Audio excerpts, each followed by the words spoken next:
Krásny dobrý večer. Koho máme dnes oblečeného? Veroniku Kostkovú. Ktorý zo slovenských dizajnerov je taký, že vám srdcu blízky? Môžete aj viacerých povedať. Tak tých bude veľmi veľa, ale tak pár vymenujem. Veroniku Koško, Veronika Lokričková, Veronika Kostková, Ida Šándor,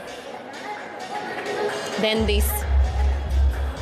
Asi by som ešte vedela pokračovať, ale takto aspoň zatiaľ stačí.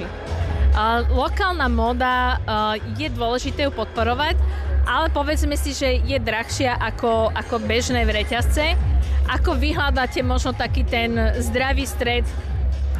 Ja si myslím, že slovenská móda alebo tvorba slovenských návrhárov je nadčasová.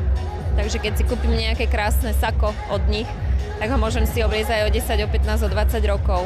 A možno ho zjedia aj moje deti, dievčatá. Ale keď je možno nejaká vychytávka, trend, nejaký farebný alebo niečo, tak samozrejme dá sa to kúpiť aj lacnejšie, lebo vieme, že to rýchlo aj odznie. Ale do tej klasiky a do toho ako sa to povie, že kapsulový šatník, že mala by chýbať biela blúzka, čierne sako, nohavice, nejaké pekné, elegantné čierne šaty, tak určite by som ja siahla po takýchto pekných dizajnoch od našich.